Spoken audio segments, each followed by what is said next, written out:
जानकारी देने के लिए, अपडेट जानकारी लेने के रुख करेंगे संपादक अशोक मिश्रा जी के साथ जानकारी लेने के लिए। अशोक जी, ये बड़ी खबर है जिसका अंदेशा था, शायद उम्मीद नहीं थी कि कांग्रेस प्रस्ताव देगी, और प्रस्ताव देगी तो नीतीश कुमार इससे इस तरह से आसानी से ठुकरा सकते हैं।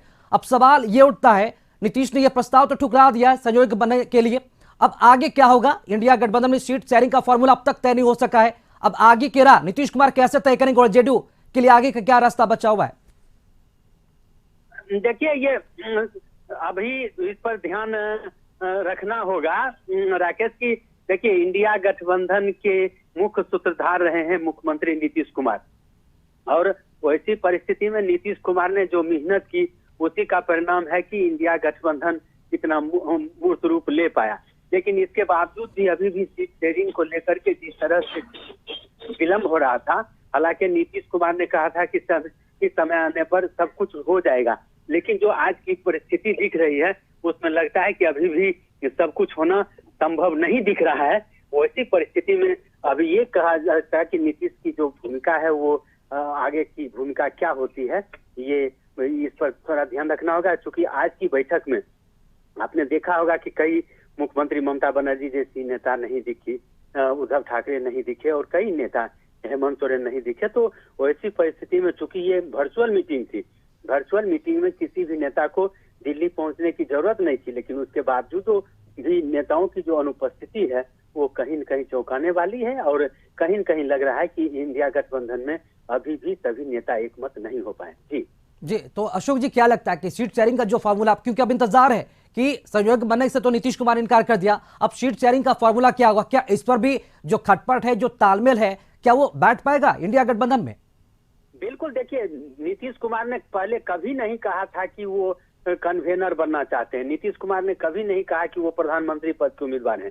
हाँ, नीतीश कुमार के चाहने वाले ने जरूर कहा, नीतीश कुमार की पार्टी के लोगों की मांग जरूर थी। और जब पहली मीटिंग हुई थी पटना में, आपको याद होगा राकेश, उस समय अगर नीतीश कुमार को कन्वेनर बनाया जाता, या कर्नाटका में के बेंगलुरु में जो बैठक हुई या मुंबई में जो बैठक हुई, तो एक बात होती। अब तो जो परिस्थिति बनी है उसमें तो लग रहा है कि कांग्रेस समेत अन्य पार्टियां हैं वो चाहती हैं किसी भी तरह नीतीश वो हमारे साथ रहें, लेकिन नीतीश साहब मानते हैं कि आप काफी विलम्ब हो चुका है। उनकी पार्टी मानती है कि गठबंधन के नेताओं ने निर्णय लेने में काफी विलम्ब कर दिया। और वैसी परिस्थिति में जब आप देख रहे हैं कि 22 जनवरी को जब रामलला की प्राण प्रतिष्ठा होनी है, वैसी परिस्थिति में अब उसकी काट के लिए इंडिया गठबंधन की जो रणनीति है वह रणनीति क्या होगी, और उस पर फिर दलों की सहमति क्या होगी, इसको लेकर के भी अभी तक राय नहीं बन पाई है। वैसी परिस्थिति में नीतीश कुमार ने ये फैसला लिया कि कहीं न कहीं अब अगर वो कन्वेनर बनते भी हैं तो जो वो चाहते थे वो नहीं हो पाएगा, और वो कहीं न कहीं इंडिया गठबंधन की जो दल है वो अभी भी बीजेपी से लड़ने के लिए पूरी तरह से मूड में दिख नहीं रहे हैं। वैसी परिस्थिति में नीतीश ने कन्वेनर बनने से साफ तौर पर एक तरह से कहिए परहेज किया।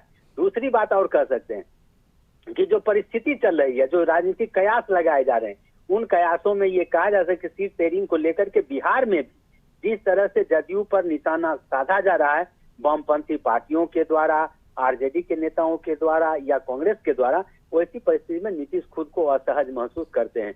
क्योंकि बिहार में तो वो ड्राइविंग सीट पर हैं, लेकिन उसके बावजूद भी गठबंधन के जो नेता हैं वो अभी तक आम सहमति नहीं बनाए हैं सीट शेयरिंग को लेकर के। तो इससे भी लगता है कि नीतीश की नाराजगी दिख रही है, और पिछले दिनों कांग्रेस का जो रवैया रहा वो कहीं न कहीं नीतीश को असहज करने वाला रहा, इसलिए नीतीश कुमार ने कन्वेनर का पद लेने से साफ तौर पर इनकार किया है। इसके पीछे साफ संकेत है कि नीतीश कोई भी वह कलंक या यूं कह लीजिए कि कोई भी ऐसा आरोप झेलने के लिए तैयार नहीं है जो कि कहा जाए कि इनके नेतृत्व में इंडिया गठबंधन बीजेपी के सामने टिक नहीं पाई। तो ऐसी परिस्थिति में नीतीश का कोई भी दोष स्वीकार करना नहीं चाह रहे हैं, और इसलिए उन्होंने, हमें लगता है कि उन्होंने संयोजक का पद लेने से साफ तौर पर इनकार कर। जी बिल्कुल अशोक जी, और ये बहुत ही बड़ा मैसेज और एक इशारा भी है, एक बहुत बड़ा इशारा कि आगे अब नीतीश कुमार क्या करेंगे, क्योंकि जिस तरीके से यहाँ पर तमाम जो चीजें हुई और जो उम्मीद जताई जा रही थी, उम्मीद से बढ़कर यहाँ पर कहीं ना कहीं कांग्रेस को भी जो एक तरह से देखा जाए तो कहीं ना कहीं उन्हें भी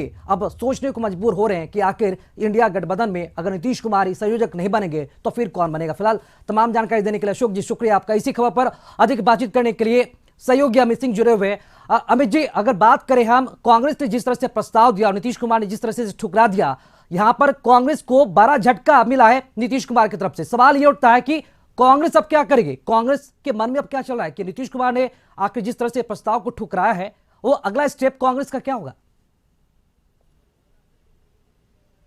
देखिए, ये केवल कांग्रेस के लिए झटका नहीं है, ये झटका लालू प्रसाद यादव के लिए ज्यादा है, क्योंकि लालू प्रसाद यादव शुरू से कांग्रेस को कन्विंस कर रहे थे कि नीतीश कुमार को मनाने का एक रास्ता है कि आप उनको संयोजक बनाएं। अंदर खाने में इस बात को लेकर काफी चर्चा तेज थी। और लालू प्रसाद यादव, तेजस्वी यादव, आप देखिए 3 बैठकें तेजस्वी यादव ने लालू प्रसाद नीतीश कुमार से मुख्यमंत्री आवास में की।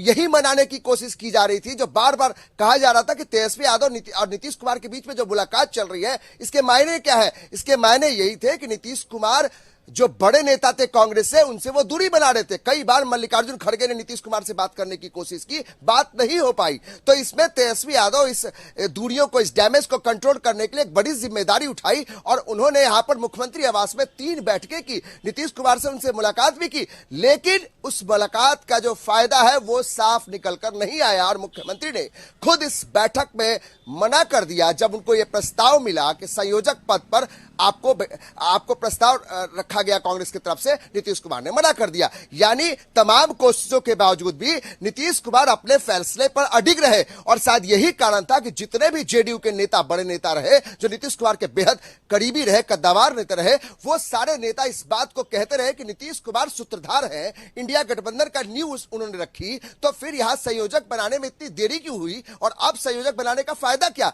अब तो प्रधानमंत्री की उम्मीदवारी की घोषणा होनी चाहिए। तो कहीं ना कहीं जेडीयू पहले से इस बात की तरफ इशारा कर रहा था, जिसको नीतीश कुमार ने एक तरीके से इस बैठक में मुख्य तौर पे कह दिया कि इस बैठक में जो प्रस्ताव आया उन्होंने इनकार कर दिया और यह कहते हुए कहा कि कांग्रेस बड़ी पार्टी है, कांग्रेस का ही नेता, चेहरा जो है वो संयोजक पद के लिए उपयुक्त है, तो वो ही संयोजक बने। तो नीतीश कुमार ने अपने मंशा साफ कर दी और इसके लिए कांग्रेस बेहद परेशानी में रह सकती है। और साथ में लालू प्रसाद यादव को हम इसलिए जोड़ना चाहते हैं कि लालू प्रसाद यादव को एक जिम्मेदारी मिली थी को नीतीश कुमार को संयोजक पद के लिए मनाए। शायद नीतीश कुमार ने यही कारण है कि लालू प्रसाद यादव और 1 जनवरी से लेकर अब तक का आप देखिए 13 जनवरी तक लालू यादव 10 सर्कुलर रोड नहीं गए। 1 जनवरी को वहां पे उनको राबड़ी देवी के जन्मदिन पर बधाइयां देनी थी, नीतीश कुमार ने नहीं दी।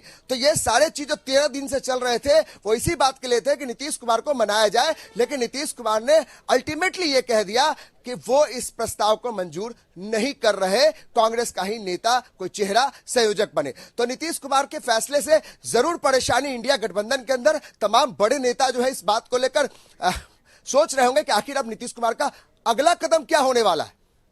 जी चलिए, बहुत शुक्रिया अमित जी खबर पर जानकारी देने के लिए आपका। तो एक बार फिर से आपको बता दें कि कांग्रेस के प्रस्ताव को बिहार के मुख्यमंत्री नीतीश कुमार ने ठुकरा दिया है।